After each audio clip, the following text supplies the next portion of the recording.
ஒரு செயல், நம்ம ஒரு ஆக்ஷன் பண்ணுறோம். அது நல்லதாக இருந்ததுன்னா அது ஒரு பாசிட்டிவான நல்வினைன்னு சொல்கிறோம்.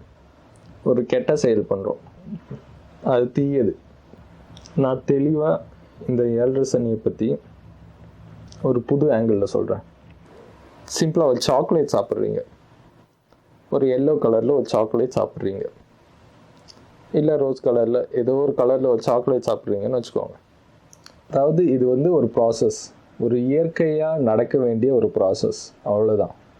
இப்போது நிறைய பேருக்கு பார்த்திங்கன்னா 7.5 சனியில் ஆரம்பிக்கும் போது தான் கல்யாணமே நடக்கும். அது ரீசன் என்னென்னா, அந்த சனி வந்து பர்மனெண்ட்டாக நம்ம கூடவே இருக்கிற மாதிரி ஒரு சனியை எடுத்துகிட்டு வந்து நம்ம கூடவே விட்டுட்டு போயிடும். அந்த மாதிரி நிறைய பேருக்கு நடக்கும். திருநள்ளாறும் தேவையில்லை, எங்கேயும் தேவையில்லை, எதுவும் தேவையில்ல. உங்ககிட்ட இருக்கிற விஷயத்தை வச்சு உங்கள் கூட இருக்கிறவங்களுக்கு செஞ்சு கொடுத்தாலே, உங்கள் பக்கத்து வீட்டுக்காரங்களுக்கு யாருக்கும். நான் தான் உங்கள் ஜோதிடர் காசி சஞ்சய் குமார், உங்களோட வருங்கால பிஎம் பேசுகிறேன். அதாவது இந்த வீடியோ வந்து 7.5 சனியை பற்றி போடலான்னு தான் இந்த ஒரு வீடியோ. நிறைய பேர் 7.5 சனி இப்போ ஆரம்பிக்க போகுது, இந்த சனி பயிற்சிக்கு அப்புறம் என்னோடய ராசிக்கு 7.5 சனி, என்னோடய ராசிக்கு 7.5 சனி என்ன ஆகும்னு சொல்லிட்டு நிறைய பேர் வந்து மெயில் பண்ணியிருந்தாங்க. ஸோ 7.5 சனினா என்னன்னு சொல்லிட்டு தான் கிளியராக யாரும் சொன்னதில்லை இது வரைக்கும். அதாவது எல்லாருமே ஒரு விஷயத்த சொல்லி பயமுறுத்துறதுலேயே வந்து ஒரு இதுவாக எடுத்துக்கிட்டு இருக்காங்க. 7.5 சனினா அது வந்து ரொம்ப இதுவான பீரியடு, ரொம்ப ஈஸியாக இருக்காது, எல்லாத்துலேயும் வந்து சந்தோஷம் இல்லாமல் செஞ்சிடும், அந்த மாதிரி நிறைய பேர் சொல்ல ஆரம்பிச்சிட்டாங்க. அவங்களுக்கு சனியோட யதார்த்தம் புரிய மாட்டேங்குது, சனியோட காரகத்துவமே புரிய மாட்டேங்குது. அதாவது சனினா என்னன்னு முதல்ல நம்ம புரிஞ்சுக்கணும். சனினா என்னன்னு அட்லீஸ்ட் அதை புரிஞ்சுக்கிட்டாதான் 7.5 சனினா என்னன்னு சொல்ல முடியும் இல்லையா? பேசிக்காக ஒவ்வொரு ரூட்லேருந்து ஆரம்பிக்கணும். அதாவது சனிங்கிறது வந்து கர்மகாரகன். கர்மம்னா என்ன? நல்வினையும் சரி தீவினையும் சரி, ஒரு செயல், நம்ம ஒரு ஆக்ஷன் பண்ணுறோம், அது நல்லதாக இருந்ததுன்னா அது ஒரு பாசிட்டிவான நல்வினைன்னு சொல்கிறோம். ஒரு கெட்ட செயல் பண்ணுறோம், அது தீயது, அதை என்ன சொல்கிறோம்? தீய செயல்னு சொல்கிறோம். கர்மங்கிறது ரெண்டுத்தையும் கலந்தது, நல்லது கெட்டது ரெண்டுமே கலந்தது தான் கர்மம். சரி, இந்த ரெண்டு கர்மம், இந்த கர்மத்தை நமக்கு கொடுக்க வேண்டியது யாரோட பொறுப்புனா சனியோட பொறுப்பு. அதனால்தான் காலபுருஷ தத்துவம் படி 10ஆம் வீட்டில் சனிக்கு ஆதிபத்தியம் கொடுத்துருக்காங்க. ஸோ அதுதான் சனி. நிறைய பேர் இந்த 7.5 சனியை வச்சு நிறைய இதுவெல்லாம் சொல்லிட்டு வராங்க. அதாவது ஜஸ்ட்டு வந்து இந்த 7.5 சனியை விட்டுடுங்க, ஃபஸ்ட்டு பேசிக்லேருந்து பார்க்கலாம். நாம் மனுஷங்க பிறவியில் பார்த்தா ஒரு பியூரஸ்ட் ஃபார்ம் பார்த்தீங்கன்னா ஒரு 3 ஃபார்ம் சொல்லலாம். பியூரஸ்ட் ஃபார்ம்னா ஒன்று தேவர்களோட இது குணம், தேவர் மாதிரி போகிறது, பெரிய சக்தியோட ரொம்ப வந்து தூய்மையான ஆத்மாவோட தேவதாக போகிறது, இல்லைனா ஒரு சகஜமான இதில் மனுஷனாக இருக்கிறது, இல்லைனா அதை விட கீழ்நிலை அரக்கனாக இருக்கிறது. இது 3 நிலை தான் இருக்குது, புரியுதுங்களா? ஒரு ஆத்மாவுக்குன்னு சொல்லலாம் இந்த 3 நிலை சொல்லலாம். நம்ம ரெண்டுத்துக்கும் நடுவில் இருக்கும், தேவ நிலைக்கும் அரக்க நிலைக்கும் நடுவில் இருக்கும், மனித நிலையில் இருக்கும். இந்த மனிதனாக பிறந்ததோட நோக்கம் என்ன, அதை நம்ம நல்லா புரிஞ்சுக்கணும். இந்த மாதிரி கல்யாணம் பண்ணுறது, இந்த மாதிரி வேலைக்கு போகிறது, காரு பங்களா இதெல்லாம் வாங்கி சொத்து சேர்த்து வைக்கிறது, அதெல்லாம் கிடையாது. நம்மளோட பிறவி எடுத்த நோக்கம் என்னன்னா, நம்ம இதை விட மனித பிறவிக்கு அடுத்த பிறவி என்னது, தேவர் லோகத்தில் பிறக்கணும், இல்லைனா நம்ம தேவ செயல்கள் எல்லாம் செஞ்சு, அதாவது நல்வினைகள் அதிகம் செஞ்சு நம்மளோட இந்த சோல், இந்த ஆத்மாவை புனிதப்படுத்தணும். புனிதப்படுத்திட்டு இருக்கிறவங்க மேன்மையான நிலைக்கு போவாங்க. ஒருவேளை தன்னோட செயல்களால் நிறைய வந்து நல்வினை இல்லாமல் தீவினையை நிறைய பண்ணுறவங்களுக்கு வந்து எப்படி இருக்குன்னா, அவங்க இன்னும் கீழே போவாங்க, அரக்க இதில் போவாங்க. ஸோ அவங்களோட சோலோட இது வந்து ஃபுல்ஃபில் ஆகாது. இதுதான் ரீசன், புரியுதுங்களா? இதுதான் பேசிக். இது உங்களுக்கு புரிகிற மாதிரி இன்னும் ஆழமாக போனோன்னா ரொம்ப வந்து டீப்பாக அனலைஸ் பண்ணுற மாதிரி இருக்கும். அது நமக்கு இப்போதைக்கு தேவையில்லை. ஸோ அதனால் பேசிக்காகவே நான் சொல்கிறேன், விஷயம் இதுதான். இந்த மாதிரி தான் ஆரம்பிக்கிற இது. அப்போது இந்த சனியோட வேலைன்னு பார்த்தீங்கன்னா, நமக்கு வந்து நல்லதும் கொடுக்கறதும் சரி, நம்மள நல்ல செயல்கள் இல்லாத பட்சத்தில் மற்ற தேவையில்லாத செயல்கள் செஞ்சால் அதற்கு உண்டான கர்மத்தையும் கொடுக்கறது யாருன்னா சனி தான். ஏன்னா ரெண்டுத்தையும் நம்ம தான் பண்ணியிருக்கோம். ஸோ அதனால் ரெண்டுத்தையும் நாம் தானே அனுபவிச்சாகணும். இதுதான் விஷயம். சனினா என்ன பேசிக்காக சொல்லணும்னா, அது ஒரு அழுக்குன்னு சொல்லலாம். விச் இஸ் இம்ப்யூரிட்டியாக இருக்குது. அதாவது விச் இஸ் நாட் பியூரிட்டி. ரொம்ப வந்து அழுக்காக இருக்கிறது சனி கிரகத்திலே. சரிங்களா? சனியோட விஷயமே அழுக்கு தான். நான் தெளிவாக இந்த 7.5 சனியை பற்றி ஒரு புது ஆங்கிளில் சொல்கிறேன். இதை கேட்கும்போது நீங்கள் ஜஸ்ட் வந்து ஒரு ஓப்பன் மைண்டோட, நல்லா விசால மனசோட இதை புரிஞ்சுக்கிட்டு உள்வாக்குனாலே புரிஞ்சிடும் சனி இப்போ இந்த 7.5 நாட்டு சனினா என்னன்னு சொல்லிட்டு. புரியுதுங்களா? ஸோ இதுதான். அதாவது சனியை உங்களுக்கு புரிய வைக்கிறதுக்கு முன்னாடி ஒரு சாதாரண பேசிக்லேருந்து ஆரம்பிக்கிறேன்.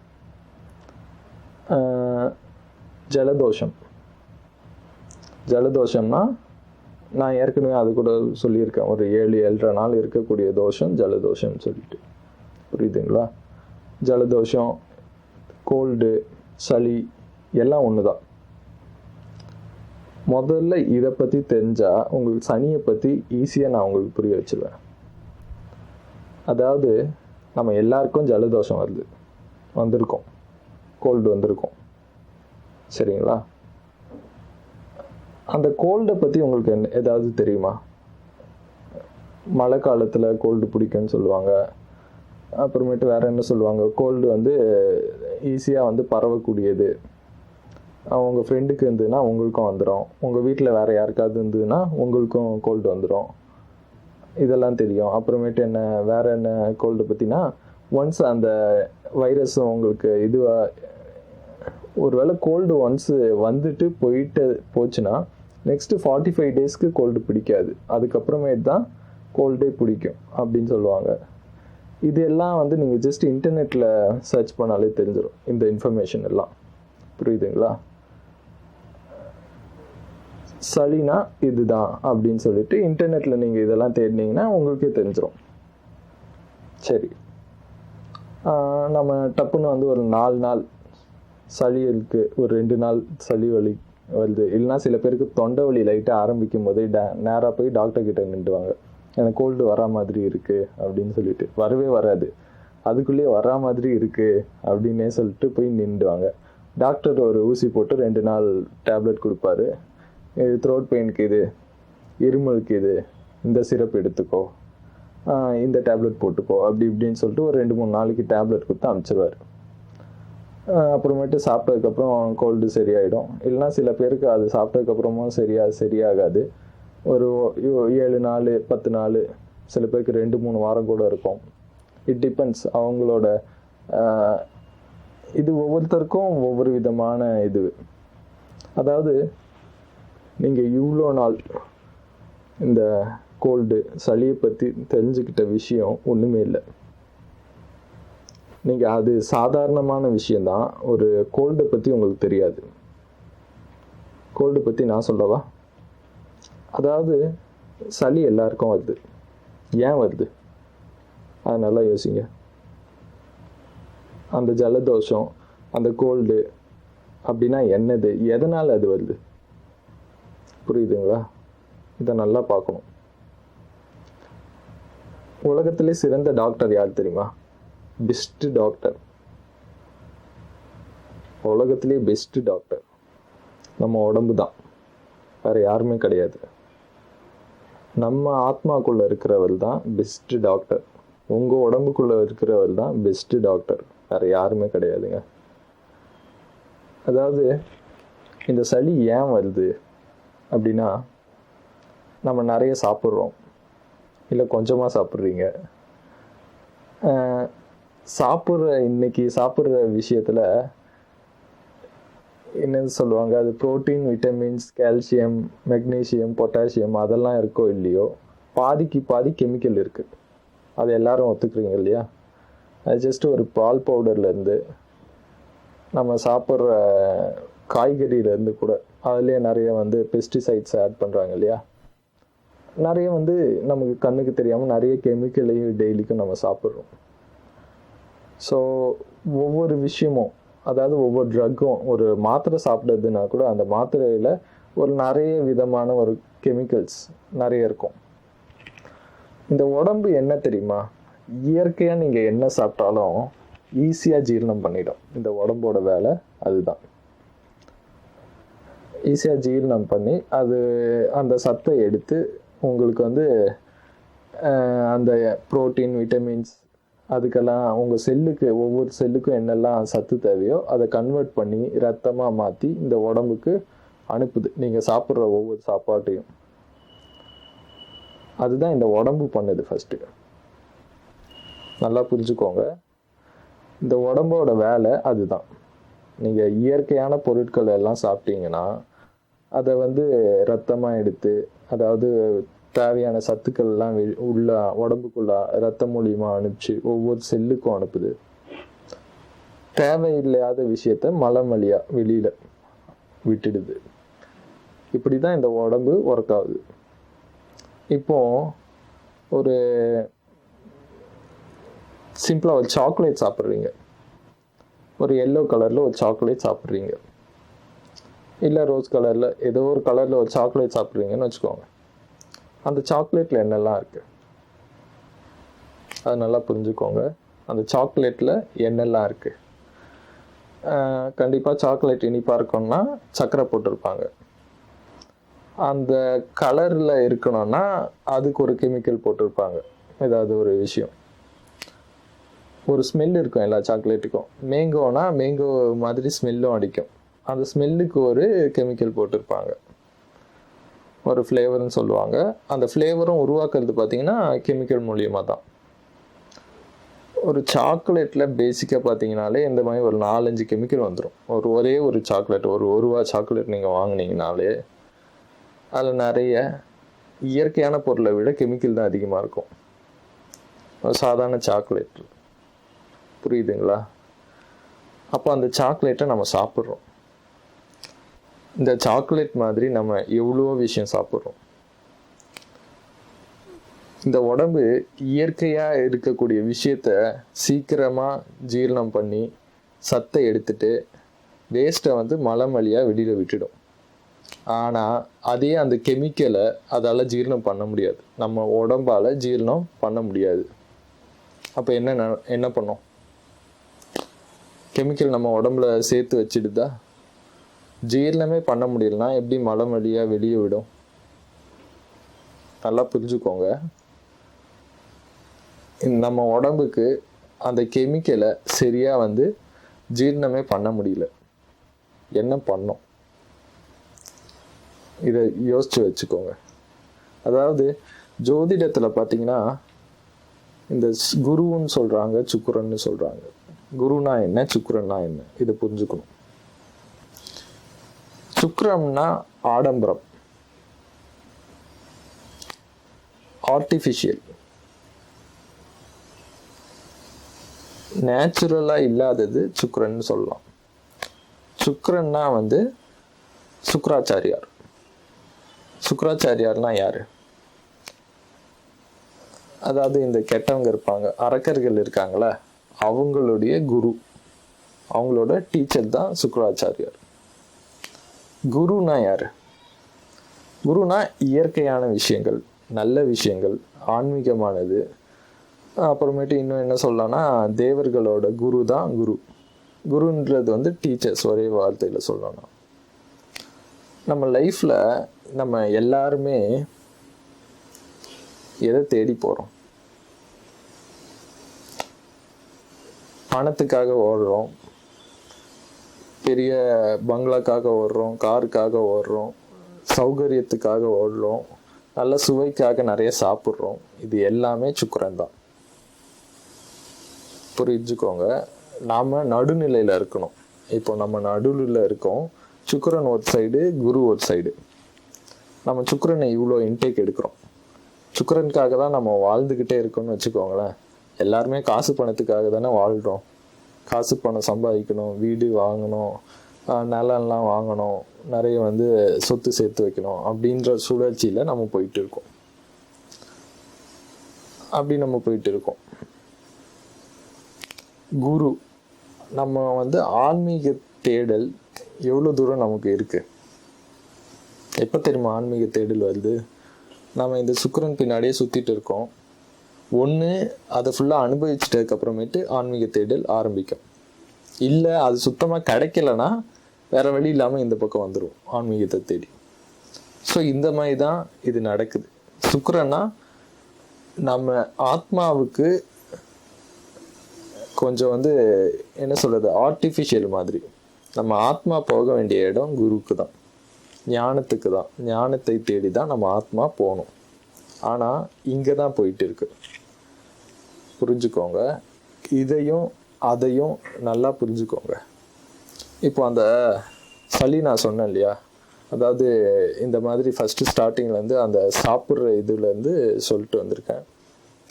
அந்த கெமிக்கல் நம்ம உடம்புக்குள்ளே போயிட்டு வெளியில் விட முடியல. கெமிக்கல்னால் கிட்டத்தட்ட அந்த சுக்கிரன் மாதிரி. இப்போ இந்த சுக்கிரன் குருவை பற்றி சொன்னோம் இல்லையா, நம்ம அன்ஆர்டிஃபிஷியலாக, அதாவது என்ன சொல்கிறது, ஒரு சாக்லேட்டு, பிஸ்கெட்டு, அது இது இயற்கையிலேருந்து வராதது. பழங்கள், ஃப்ரூட்ஸு, வெஜிடபிள்ஸு, காய்கறிகள், இது எல்லாமே இயற்கை தானே. பயிர் வகைகள், அதெல்லாம் நம்ம அதிகமாக சாப்பிட்றோமா? இல்லைன்னா கொஞ்சம் எல்லாத்தையும் எடுத்து செயற்கையில் கொஞ்சம் ஆட் பண்ணி கொடுக்குறாங்களே, எல்லாத்துலேயும் மைதாவை போட்டு பிஸ்கெட்டு பண்ணுறாங்க, சாக்லேட் பண்ணுறாங்க, ஐஸ்கிரீமு, அது இது எல்லாத்தையும் நம்ம சாப்பிட்றோம். அப்போது நம்ம உடம்புல அந்த கெமிக்கல் அதிகமாக இருக்குது. அந்த கெமிக்கலை நம்ம உடம்பு வெளியில் எப்படி எடுத்துகிட்டு வரோம் அப்படின்னு பார்த்தீங்கன்னா ரொம்ப பிரமிப்பாக இருக்கும். ஒரு எக்ஸாம்பிள் சொல்கிறேன். கொஞ்சம் கெமிக்கல் இருக்குது, ஒரு 2 கிராம் கெமிக்கல் இருக்குதுன்னு வச்சுக்கோங்க. 2 கிராம் கெமிக்கல்னால் கொஞ்சோண்டு தானே இருக்கும். அதை உடம்பு எப்படி அனுப்பும் வெளியே? டக்குன்னு தும்மலை கொடுக்கும். தும்மல் வந்ததுக்கப்புறம் டக்குன்னு அந்த இது உங்களுக்கு தெரியாமலே ஒரு சொட்டாவது ஒரு எச்ச தெரிக்குது இல்லையா, மூக்கில் இருந்தோ இல்லை வாயில் இருந்தோ, அது என்னது? அந்த கெமிக்கலை வெளியில் விடுது, ஃபோர்ஸ்ஃபுல்லாக அடிக்குது இந்த உடம்பு. தும்மல் வரும்போது அப்படியே வெளியில் விட்டுட்டோன்னா நல்லது. ஆனால் ஒரு சொட்டு அந்த கெமிக்கலையாவது உள்ளே நம்ம திருப்பி இழுத்துட்டோம், நம்ம சரியாக துப்பாமல் உள்ளே முழுங்கிடுறோம்னு வச்சுக்கோங்க, அது ரன்னிங் நோஸாக வரும். அதே அந்த கெமிக்கலை தான் நம்ம உடம்பு ரன்னிங் நோஸ், அதாவது மூக்கு ஒழுகிட்டே இருக்கும் இல்லையா, அதை தான் சொல்கிறேன். அது மூலிமா வெளியே அனுப்பும். ஒருவேளை உங்களுக்கு கெமிக்கல் நிறைய உடம்புல சேர்ந்துடுச்சு, என்ன பண்ணும்? சளியாக வெளியே தள்ளும். நல்லா புரிஞ்சுக்கோங்க.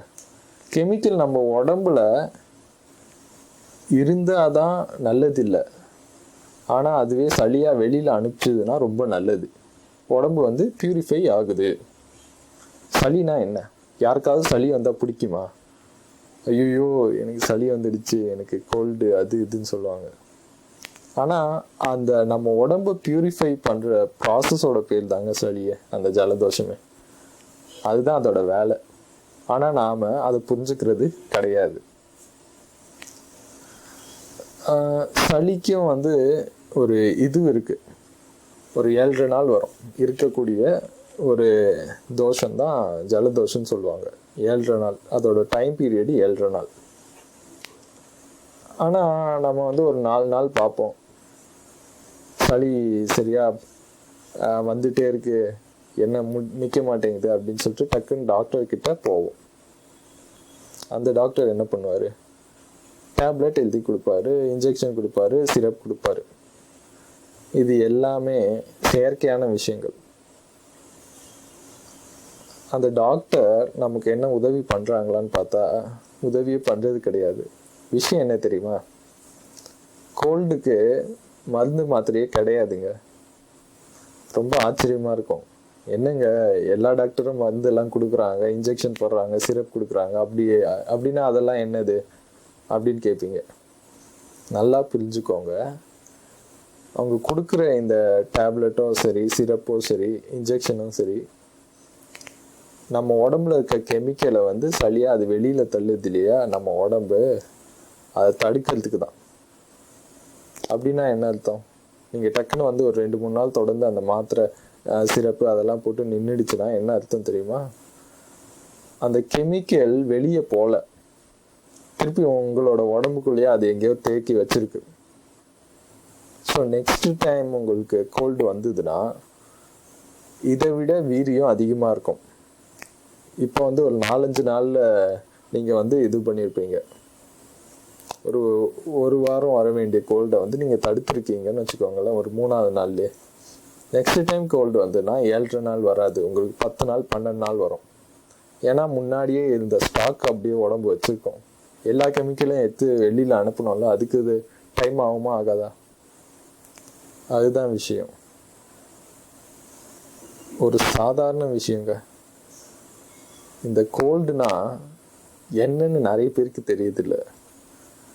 நேராக டாக்டர் கிட்ட ஓடுறாங்க, எனக்கு கோல்டு வந்துடுச்சு, என்ன பண்றதுன்னு. டாக்டர் வந்து யாராவது சொல்லியிருக்காங்களா இது வரைக்கும் கோல்டுக்கு எதுவும் மாத்திரை எல்லாம் இல்லைப்பா, அது சளியெல்லாம் வெளியில் வந்துட்டதுக்கப்புறம் நல்லாயிடும், ஒரு வாரம் ஒரு 10 நாள் வெயிட் பண்ணுங்க அப்படின்னு ஏதாவது டாக்டர் இன்னைக்கு வரைக்கும் சொல்லியிருக்காங்களா? ஒருவேளை அந்த மாதிரி உங்ககிட்ட ஒரு டாக்டர் சொன்னார்னா அவர் ரொம்ப நல்ல டாக்டர். அப்படி இல்லாம இன்ஜெக்ஷனு, அந்த சிரப்பு, டேப்லெட் எல்லாம் கொடுத்தாருன்னா அவரும் பிஸ்னஸ் தான் பண்றாரு, மருத்துவம் பண்ணலை இந்த இடத்துல. உங்களுக்கு ரொம்ப ஆச்சரியமா இருக்கும். நீங்க இந்தியாவில் இங்க இருக்கீங்க, இப்போ நீங்க வந்து யூஎஸ்ஓ இல்லை ஒரு டெவலப்டு நேஷன் வேற எங்கேயாவது போய் பார்த்தீங்கன்னு வச்சுக்கோங்களேன், ஒருவேளை கோல்டு வந்துடுச்சுன்னு வச்சுக்கோங்க, டாக்டர் கிட்ட போய் பார்த்தீங்கன்னா டாக்டர் வந்து மருந்தே கொடுக்க மாட்டாரு. It will go away in its own சொல்லிட்டு அனுப்பிச்சிருவாரு. ஆனா நம்ம இந்தியால இப்படி பண்றாங்க. அது என்னன்னு நீங்க கேட்டீங்கன்னா அவங்க வேற மாதிரி மடுப்புல சொல்லுவாங்க. அதாவது வந்து ஆமா இது வந்து கோல்டுக்கு வந்து மருந்து கிடையாது, இருந்தாலும் வந்து சீக்கிரம் உங்களுக்கு கோல்டு முடியறதுக்காக அது கொடுக்குறோம், உங்களோட என்ன சொல்றது நோய் எதிர்ப்பு சக்தியை அதிகப்படுத்துறோம் அப்படின்னு சொல்லுவாங்க. ஆனா அப்படிலாம் கிடையாது. இது வந்து ஒரு ப்ராசஸ், நேச்சுரலா நடக்கிற ப்ராசஸை தடுக்குது, அதுதான் விஷயம். ஸோ நமக்கு கோல்டு அடிக்கடி உங்களுக்கு வருதுன்னா ரீசன் 2 தான். நீங்க அதிகமா கெமிக்கல் உங்க உணவுல எடுத்துட்டு இருக்கீங்க, இல்ல உங்க உடம்பு நல்லா பர்ஃபெக்டா இருக்கு, நல்லா வந்து இருக்கிற கெமிக்கல் எல்லாம் டக்குன்னு வெளியில டிஸ்போஸ் பண்ணிட்டே இருக்கு, அதுவும் நல்லதுதான், அப்படியே விட்டுடலாம். இதுதான் விஷயம். இயற்கைனா என்னது? நான் சொன்னேன் இல்லையா, இந்த சுக்கிரன் குருக்கு, இந்த குரு மாதிரி தாங்க இயற்கையா நடக்கக்கூடிய அந்த செயல் தான், அந்த இது ஆக்ஷன் தான் இந்த சளி வந்து நம்ம உடம்புல இருந்து போறது. ஆனா செயற்கையா நாம தடுக்கிறோம் இல்லையா, அது என்ன? கிட்டத்தட்ட அந்த சுக்கிரன் மாதிரி நம்மளே கேட்டு போடுறோம். விஷயமே இதுதான். சளி வந்ததுன்னா என்ன அர்த்தம்னா நம்ம உடம்பு பியூரிஃபை ஆகிட்டு இருக்கு. அந்த ப்ராசஸ் தான் ஜலதோஷம், கோல்டு, சளின்னு சொல்றோம். அதே மாதிரி தான் சனி, இந்த 7 சனியை சொல்லுவாங்க. நம்ம வாழ்க்கைய பியூரிஃபை பண்ற ப்ராசஸோட பேர் தான் இந்த 7 சனி. சனி 7 வருஷம் ஏன் இருக்கணும்? சனிக்கும் சளிக்கும் ரொம்ப நெருங்கின தொடர்பு இருக்கு. நல்லா யோசிச்சிங்கன்னா புரியும் உங்களுக்கு. சனியும் அழுக்கு, சளியும் அழுக்கு. உங்க உடம்புல இருந்து அந்த அழுக்க, உங்க உடம்புக்குள்ள இருக்க அழுக்கெல்லாம் வெளியில எடுத்து கொட்டுறதுதான் சளி. சனிங்கிறது உங்க வாழ்க்கையில இருக்க அழுக்கை எடுத்து வெளியில கொட்டும், தேவையானதெல்லாம். இந்த ஏழரை சனி ஆரம்பிக்கும் போது என்ன இருக்கும், எப்படி இருக்கும்? நிறைய பேர் ரொம்ப சொந்த பந்தத்தோட இருப்பாங்க, இல்லை நிறைய ஃப்ரெண்ட்ஸோட இருப்பாங்க. அவங்களுக்கு என்ன நடக்கும்னா, ஏதாவது ஒரு மேஜர் ஈவெண்ட் நடக்கும். அதாவது ஒரு நிகழ்வு, ஒரு ஈவெண்ட்டால் வந்து நிறைய பேர் வந்து என்ன நடக்கும்னா, இந்த ஏழரை சனியில் ரொம்ப கூட இருக்கிறவங்க, சொந்தக்காரங்களாக இருக்கலாம், இல்லைன்னா ரொம்ப திக் ஃப்ரெண்ட்ஸாக இருக்கலாம். ரொம்ப கூட்டமாக எப்போ பார்த்தாலும் நீங்கள் கூட்டத்தில் இருக்கிறவர் வந்து தனிமையில் இருக்கிற மாதிரி இந்த 7.5 வருஷம் இருக்கும். சில பேருக்கு இந்த மாதிரி அமையும் 7.5 வருஷம். ஏன்னா தன்னோட வாழ்க்கையில் இருக்கிற என்ன சொல்கிறது, கழிவுன்னு சொல்கிறேன் இல்லையா. அதாவது சளி எப்படி வெளியில் அந்த உடம்புல இருக்க கழிவை வெளியில் விடுதோ, வேஸ்ட்டை வெளியில் விடுதோ, அதே மாதிரி இந்த 7.5 சனி வந்து நம்ம வாழ்க்கையில் இருக்கிற வந்து அசுத்தத்தை நீக்கிடும், பியூரிஃபை பண்ணும். அந்த ப்ராசஸ் தான் இந்த 7.5 சனி. ஸோ நிறைய பேருக்கு வந்து நிறைய டவுட்ஸ் இருக்குது. இந்த 7.5 சனி வந்தால் என்ன பண்ணணும்னு சொல்லி கேள்வியாக கேட்பாங்க. எனக்கும் நிறைய மெயில் வந்திருக்கு. இப்போ வந்து சனி வந்து தனுசுக்கு போகுது, ஸோ எனக்கு 7.5 சனி ஆரம்பிச்சிடுச்சு, எப்படி இருக்கும், எப்படி ஃபேஸ் பண்ண, அப்படியெல்லாம் கேட்குறாங்க. நான் தெளிவாக தான் சொல்கிறேன். அதாவது இது வந்து ஒரு ப்ராசஸ், ஒரு இயற்கையாக நடக்க வேண்டிய ஒரு ப்ராசஸ், அவ்வளோதான். இதற்கு வந்து அவ்வளோ நீங்கள் ஸ்ட்ரெஸ் பண்ணி இம்பார்ட்டன்ஸ் கொடுக்குற அளவுக்கு கிடையாது. இது சாதாரண விஷயம். அதாவது நிறைய பேர் வந்து இந்த 7.5 வருஷம் சனியும் நடக்கும்போது, 7.5 சனி நடக்கும்போது கல்யாணம் பண்ணலாமா அப்படின்னும் கேள்வி கேட்பாங்க. 7.5 வருஷத்தில் வந்து நீங்கள் கல்யாணம் பண்ணாமல் இருப்பீங்களா? அதாவது இது ஒரு சாதாரண விஷயம், இது ஒரு ப்ராசஸ் தானே. நீங்கள் சளி பிடிச்சதுன்னா, கோல்டு பிடிச்சதுன்னா, நான் கோல்டு எனக்கு வந்திருக்கு, அந்த 7 நாள் வந்து நான் ஆஃபீஸ் போக மாட்டேன், ஒரு வாரம் எனக்கு லீவ் வேணும்னு சொல்லிட்டு வீட்டிலே உட்காடுறோம். ஆஃபீஸ் போய் வேலையை பார்க்குறோமா இல்லையா? அதே மாதிரி தான் இது வந்து ஒரு ப்ராசஸ்.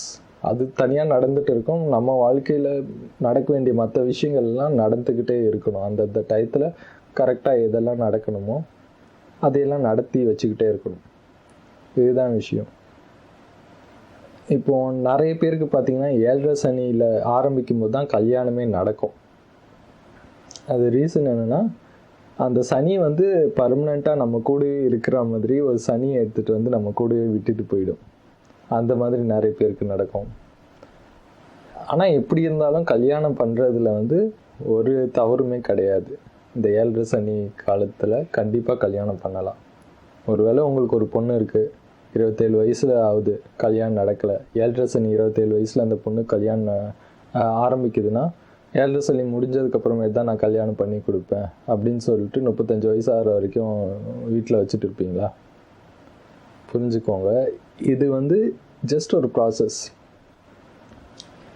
இதுக்கு பரிகாரம், அதாவது இதுக்கு பரிகாரம்னா எப்படின்னா, இந்த கோல்டு வந்ததுன்னா டாக்டரை போய் பார்க்குறோம் இல்லையா, அதே மாதிரி தான் பரிகாரமும். நிறைய பேர் வந்து இந்த திருநள்ளாறு போனால் ரொம்ப நல்லா இருக்குமா, எங்களுக்கு சனி பயிற்சி இப்போ அதாவது 7.5 சனி இப்போ ஆரம்பிச்சிருக்கு இந்த சனி பயிற்சியோட, அதனால் வந்து திருநள்ளாறு போகலான்னு இருக்கோம், நல்லா இருக்குமா அப்படி இப்படின்னு கேட்குறாங்க. நீங்கள் உங்களுக்கு பக்தி இருந்ததுன்னா தாராளமாக திருநள்ளாறு போயிட்டு வரலாம். அதுக்கும் இதுக்கும் எந்த இதுவுமே கிடையாது. ஆனால் இது ஒரு ப்ராசஸ். அது போகிறதுனால வந்து இதில் ஏதாவது மாற்றங்கள் வருமானு எதிர்பார்த்தீங்கன்னா நம்மளே முட்டாள்தனம் பண்ணிக்கிறோம், அவ்வளோதான் விஷயம். புரியுதுங்களா? திருநள்ளாறு போகிறதோட ரீசன் என்னென்னா, இந்த 7.5 வருஷம் சனி இருக்குது, இல்லைனா ஏதாவது ஒரு இது இருக்குது, ஸ்டேஜ் இருக்குது, அந்த ப்ராசஸை நல்லபடியாக முடித்து குடிக்கிறதுக்காக தான் நம்ம வந்து திருநள்ளாறே போயிட்டு வரோம். ஆனால் திருநள்ளாறு போனால் அது வந்து ஃபுல்லாக நிவர்த்தி ஆகிடும், ஒன்றுமே நடக்காது, 7.5 சனி 7.5 வருஷம் வந்து ரொம்ப நல்லாயிருக்கும், எந்த விதமான விஷயத்தையும் இது பண்ணாது அப்படின்னு நினச்சோன்னா நாமளே முட்டாளுங்க மாதிரி நம்ம வந்து அறியாமையில் இருக்கும். அதாவது எப்படி இருந்தாலும் கோல்டு வந்தால் த்ரோட் பெயின் வருது, சில பேருக்கு ஹெட்டேக் இருக்கும், தலை பாரமாக இருக்கும், சீந்தி அடிக்கடி வண்டியில் போகும்போது எங்கேயோ போயிட்டு இருக்கும்போது வெளியில் போகிறது பிடிக்காது. இந்த மாதிரியான சௌகரியம் இல்லாமல் கொஞ்சம் வந்து என்ன சொல்கிறது, வெளியில் வந்து ப்ரெசன்டபுளாக இருக்க முடியாது. அது வந்து சளி வந்தாலே அந்த மாதிரி கொஞ்சம் உடலில் வந்து பாதிப்பு ஏற்படுத்துதுன்னா கண்டிப்பாக அப்போ சனி, இந்த 7.5 சனியோட இது தாக்கம் வாழ்க்கையில் இருக்குமா இருக்காதா? அது நல்லா புரிஞ்சுக்கணும். அதாவது ஒரு சளி வந்துட்டதுக்கப்புறமேட்டு, ஒரு கோல்டு வந்துட்டு போயிட்டதுக்கப்புறமேட்டு நெக்ஸ்ட்டு 45 டேஸு கோல்டு பிடிக்காது. அதே மாதிரி இந்த சனி 30 வருஷம் ஆகும் அந்த கட்டத்தில் சுற்றுறதுக்கு. அதுக்கு வந்து ஒன்ஸ் வந்துட்டு போயிட்டதுக்கப்புறமேட்டு ஆகாது. அடுத்த 22 வருஷம் நல்லாவே இருக்கும். இதுதான் விஷயம். இதை நீங்கள் புரிஞ்சுக்கிட்டாலே போதுங்க. பரிகாரம் என்ன தான் செய்யலாம் அப்படின்னு நிறைய பேர் பரிகாரத்துக்காகவே பார்த்துட்டு இருப்பீங்க இந்த வீடியோவை. பரிகாரம்னா நான் ஒரு பரிகாரம் சொல்கிறேன். அதாவது இதில் வந்து விஷயம் நல்லா புரிஞ்சுக்கோங்க. இந்த பரிகாரம் நான் சொல்ல போகிற பரிகாரம் அதோட தாக்கத்தையோ வீரியத்தையோ கண்டிப்பாக கட்டுப்படுத்தாது. ஆனால் இந்த ப்ராசஸை ஸ்மூத்தாக வெளியில் எடுத்துகிட்டு போயிடும். அதுதான் பரிகாரம். அதாவது நிறைய பேர் பரிகாரன்ற பேரில் விஷயமே புரிஞ்சிக்காமல் இருக்காங்க. ஃபஸ்ட்டு இதுக்கு பரிகாரம் தேவையானா தேவையில்லைன்னு நான் சொல்லுவேன். புரிஞ்சுக்கோங்க. இது ஒரு நேச்சுரலாக நடக்கக்கூடிய ஒரு ப்ராசஸ், அவ்வளோதான். இதுக்கு நம்ம ரொம்ப இதுவெல்லாம் பண்ண தேவையில்லை. பரிகாரம்னா நிறைய பேர் சனிக்கு எண்ணெய் ஊற்றி விளக்கேற்றணும்னு சொல்லுவாங்க. கோயில் ஃபுல்லாக சுற்றி விளக்கா ஏற்றி வைப்பாங்க. ஃபுல்லாக கால்லெல்லாம் இதுவாகும், கீழெல்லாம் சிந்தும் எண்ணெய். போயிட்டு வரவங்கெல்லாம், கோயிலுக்கு போயிட்டு வரவங்களுக்கெல்லாம் இடைஞ்சலாக இருக்கும். எவனும் ஒருத்தனுக்கு 7.5 சனின்னா நான் போய் வலிக்கு விழுந்தேன்னு இருக்கும். கோயிலுக்கு போகிறவனுக்கு ஒவ்வொருத்தனும் அந்த மாதிரி நம்ம பண்ணுறோம். நம்ம 7.5 சனின்னா நம்மளுக்காக எவனோ ஒருத்தன் ஏன் வலிக்கு விழணும் கோயிலில்? அது கூட புரிஞ்சிக்காமல் எல்லாம் அவ்வளோ எண்ணெயை வேஸ்ட் பண்ணிட்டு இருக்கோம். அதாவது ஒரு பரிகாரம் பண்ணும்போது அது என்ன பரிகாரம், ஒரு விஷயம் சொல்கிறாங்க. பெரியவங்க நிறைய விஷயம் சொல்லுவாங்க, அவங்க ஷார்ட்டாக சொல்லுவாங்க. பெரியவங்க நிறைய விஷயம் சொன்னாலும் அதோட அர்த்தம் என்ன நாம் முதல்ல புரிஞ்சுக்கணும். அது ஆனால் நாம் சரியாக புரிஞ்சுக்கிறது இல்லை. அதனால தான் இந்த இதுவே ஜஸ்ட்டு அதே எண்ணெயை யூஸ் பண்ணி தான் சனிக்கு பரிகாரம் பண்ணணும். சனினா முதல்ல என்ன? கர்மகாரகன். நம்ம கர்ம வினைகளை தீக்கிறவனும் நம்மளுக்கு கர்மாவை கொடுக்குறவனும் சனி தான். சரி, அது தெரியும். மற்றபடி சனினா என்னென்ன, நிறைய பேர் பிச்சைக்காரனாக இருந்தாலும் சரி, அவனோட வாழ்க்கையில் அவன் மேலே சனியோட ஆதிக்கம் அதிகம். பிச்சைக்காரங்களுக்கும் சரி, உடல் ஊனமுற்றோர்களுக்கும் சரி, யாருமே இல்லாதவங்க, ரொம்ப வறுமையில் இருக்கிறவங்க, இந்த மாதிரி ஆட்கள் எல்லாம் சொல்லலாம். அவங்களுக்கு நாம் என்ன பண்ணணும்? முதியோர் சொல்லலாம். அதாவது இதே எண்ணெயில் நீங்கள் என்ன பலகாரம் வேணாலும் செய்யலாம். ஸ்வீட்டாகவும் சரி, காரமாக செஞ்சாலும் சரி, எப்படி செஞ்சாலும் சரி. ஒரு அச்சு முறுக்கு செஞ்சால் கூட ஓகேங்க. ஏதாவது செஞ்சு அதை அவங்களுக்கு கொடுக்கலாம். வசதி வாய்ப்பு அதிகமாக இல்லாமல் நல்ல ஒரு ருசியான சாப்பாடு சாப்பிடாம இருக்கிறவங்களுக்கெல்லாம் நீங்கள் இதை கொடுத்தீங்கனாலே போதுமே, கர்மம் கழிஞ்சிருமே. அதுக்கு எதுக்கு தேவையில்லாமல் கோயிலில் இருக்க டைல்ஸ்லாம் எண்ணெயை ஊற்றிட்டு வரணும்? இதோட விஷயமே இவ்வளோதான். இது இந்த பரிகாரன்ற இது சொன்னாலே ஒரு நாள் பண்ணிட்டு வந்தால் முடிஞ்சிருமானா கிடையாது. அது எப்பெல்லாம், அதாவது நம்ம கர்மாக்களை என்னைக்காவது ஒரு நாள் பண்ணிவிட்டு மீதி ஒரு வருஷம் ஃபுல்லாக பண்ணாமலையா இருக்கோம். தினமும் நல்வினையும் பண்ணுறோம், தீவினையும் பண்ணுறோம். நம்ம தெரிஞ்சு பண்ணுறோம், தெரியாமல் பண்ணுறோம். தெரிஞ்சு நிறைய பண்ணுறோம், தெரியாமல் சில பேர் கம்மியாக பண்ணுறாங்க. சில பேர் தெரியாமல் நிறைய பண்ணுவாங்க, தெரிஞ்சு கம்மியாக பண்ணுவாங்க. அவ்வளோதான் வித்தியாசம். ஆக மொத்தத்தில் ரெண்டுமே சைமல்டேனியஸாக பண்ணிக்கிட்டே இருக்கும். அப்போ பரிகாரம் என்ன, ஒரே ஒரு நாள் பண்ணால் முடிஞ்சிருமா? கிடையாது. இதுவும் ஒரு ப்ராசஸ்ஸு.